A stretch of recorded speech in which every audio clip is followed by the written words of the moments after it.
Hello everyone, welcome back to my channel.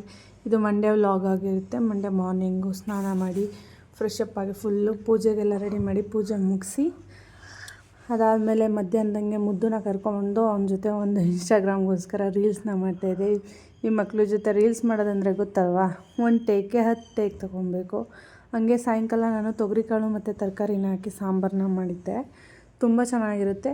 ಈ ನಿಮ್ಗೆ ಯಾವ್ಯಾವ ವೆಜಿಟೇಬಲ್ಸ್ ಬೇಕೋ ಅಷ್ಟೆಲ್ಲನೂ ಹಾಕ್ಕೊಂಡು ಅದ್ರ ಜೊತೆ ಕಾಳು ಹಾಕ್ಕೊಂಡು ಸ್ವಲ್ಪ ಕಾಯಿ ಮತ್ತು ಖಾರದ ಪುಡಿ, ಅದಾದಮೇಲೆ ಜೀರಿಗೆ, ಬೆಳ್ಳುಳ್ಳಿ ಮತ್ತು ಕರಿ ಲೀವ್ಸ್ನ ಹಾಕಿ ಚೆನ್ನಾಗಿ ಗ್ರೈಂಡ್ ಮಾಡಿಕೊಂಡು ಅದನ್ನು ಮಿಕ್ಸ್ ಮಾಡಿ ಟೇಸ್ಟಿಗೆ ಬೇಕಾಗಿರೋಷ್ಟು ಉಪ್ಪನ್ನ ಹಾಕ್ಕೊಳ್ಳಿ.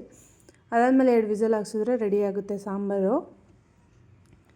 ನಂಗೆ ಅಡುಗೆ ಮಾಡ್ತಾನೆ ಅಡುಗೆ ಮನೆಯೆಲ್ಲ ಫುಲ್ ಕ್ಲೀನ್ ಆಗಬೇಕು.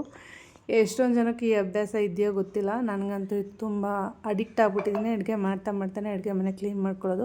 ಅದಾದಮೇಲೆ ಚೆನ್ನಾಗಿ ಕಾಣೋದು ಅಂದರೆ ನಂಗೆ ಒಂಥರ ಫ್ರಸ್ಟ್ರೇಷನ್ ಅನ್ನಿಸ್ತಿರುತ್ತೆ. ಈ ಥರ ಯಾರ್ಯಾರು ಮಾಡ್ತೀರಾ ಅಂತ ಕಮೆಂಟ್ ಮಾಡಿ. ನಾನಂತೂ ಇದೇ ಥರ ಮಾಡ್ತೀನಿ ಯಾವಾಗಲೂ. ಅಡುಗೆ ಆದ ತಕ್ಷಣ ಫುಲ್ ಗ್ಯಾಸೆಲ್ಲನೂ ಒರೆಸೋಕ್ಕೆ ಸ್ಟಾರ್ಟ್ ಮಾಡ್ತೀನಿ. ಗ್ಯಾಸ್ ಕಟ್ಟಿನೂ ಕೂಡ ಫುಲ್ ಕ್ಲೀನ್ ಮಾಡ್ಕೊಂಡ್ಬಿಡ್ತೀನಿ. Thank you for watching. Subscribe my Shivapriya daily vlog. ಇದೇ ಥರ ಸಪೋರ್ಟ್ ಮಾಡ್ತಾಯಿರಿ. ನೆಕ್ಸ್ಟ್ ಒಳ್ಳೊಳ್ಳೆ ಕಂಟೆಂಟ್ ಇರೋ ವೀಡಿಯೋನ ಹಾಕ್ತೀನಿ. Thank you for watching. Subscribe. Thank you for watching. Thank you for watching. Thank you for watching.